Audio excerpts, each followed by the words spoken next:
Charles Vacquerie. Il ne sera pas dit que ce jeune homme, au deuil, ce sera de ses mains ouverts l'affreux cercueil, où séjour de l'ombre abhorrée, hélas, et qu'il aura lui-même dans la mort, de ses jours généreux, encore plein jusqu'au bord, renverser la coupe dorée. Et que sa mère, pâle et perdant la raison, aura vu rapporter au seuil de sa maison, sous un suaire aux plis funèbres, ce fils, naguère encore pareil au jour qui naît, maintenant blême et froid, tel que la mort venait de le faire pour les ténèbres. Il ne sera pas dit qu'il sera mort ainsi,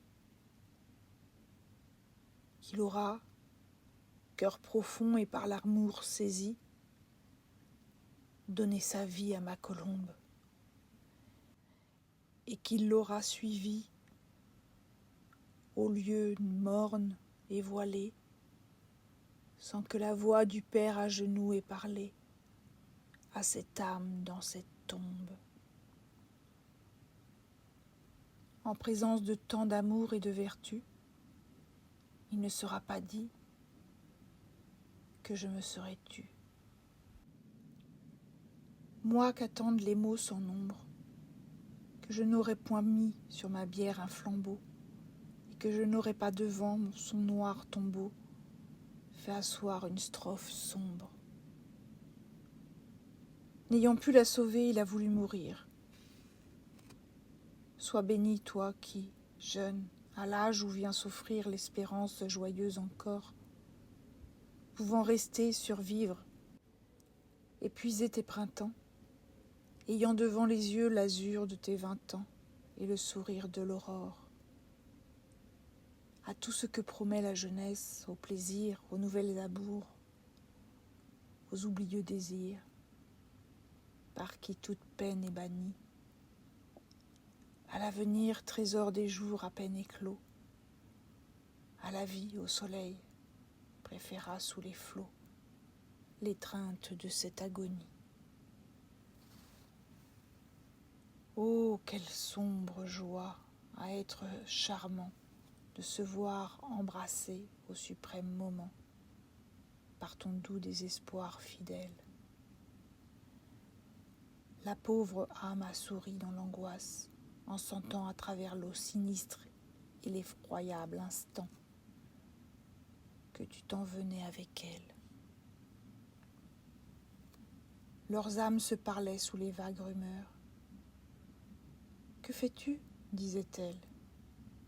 Il lui disait « Tu meurs, il faut bien aussi que je meure. » Et les bras enlacés, doux couple frissonnant, ils se sont en allés dans l'ombre, et maintenant on entend le fleuve qui pleure. Puisque tu fus si grand, puisque tu fus si doux, que de vouloir mourir jeune homme, amant, époux, qu'à jamais l'aube en ta nuit brille, et à jamais sur toi l'ombre de Dieu penchée. Sois béni sous la pierre où te voilà couché. Dors, mon fils, auprès de ma fille. Sois béni. Que la brise et que l'oiseau des bois, passant mystérieux, de leur plus douce voix, te parlent dans ta maison sombre. Que la source te pleure avec sa goutte d'eau. Que le frais liseron se glisse en ton tombeau, comme une caresse de l'ombre. Oh, s'immoler, sortir avec l'ange qui sort, suivre ce qu'on aima dans l'horreur de la mort. Dans le sépulcre ou sur les claies, donner ses jours, son sang et ses illusions.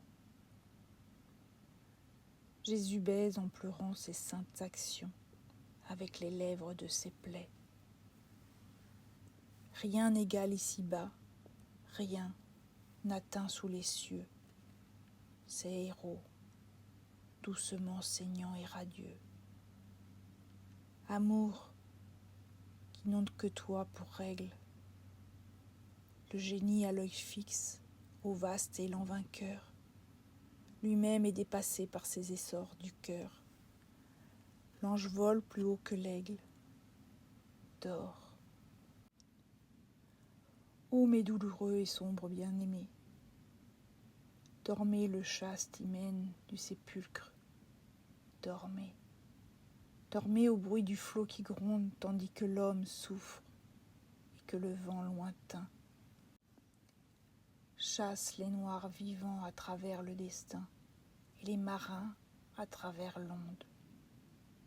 Ou plutôt, car la mort n'est pas un lourd sommeil, envolez-vous tous deux dans l'abîme vermeil, dans les profonds gouffres de joie, où le juste qui meurt semble un soleil levant, où la morte au front pâle est comme un lys vivant, où l'ange frissonnant flamboie. Fuyez, mes doux oiseaux, évadez-vous tous deux loin de notre nuit froide et loin du mal les deux. Franchissez les terres d'un coup d'aile, volez loin de ce monde, âpre hiver sans clarté, vers cette radieuse et bleue éternité, dont l'âme humaine est l'hirondelle. Ô cher être absent, on ne vous verra plus marcher au vert, penchant des coteaux chevelus, disant tout bas de douces choses. Dans le mois des chansons, des nids et des lilas, vous n'irez plus semant des sourires, hélas. Vous n'irez plus cueillant des roses.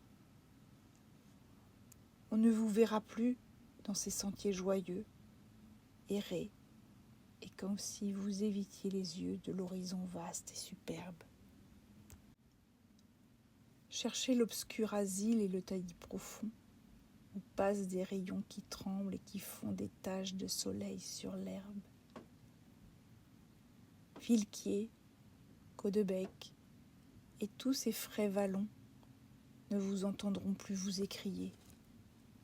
Allons, le vent est bon, la scène est belle. Comme ces lieux charmants vont être pleins d'ennui, les hardis goélands ne diront plus « c'est lui ». Les fleurs ne diront plus « c'est elle ». Dieu qui ferme la vie et rouvre l'idéal fait flotter à jamais votre lit nuptial sous le grand dôme au clair pilastre. En vous prenant la terre, il vous prie les douleurs. Ce père souriant, pour les champs pleins de fleurs, vous donne les cieux remplis d'astres. Allez des esprits purs accroître la tribu de cette coupe amère où vous n'avez pas bu. Hélas, nous viderons le reste, pendant que nous pleurons de sanglots abreuvés. Vous, heureux, enivrés de vous-même, vivez dans l'éblouissement céleste. Vivez, aimez, ayez les bonheurs infinis.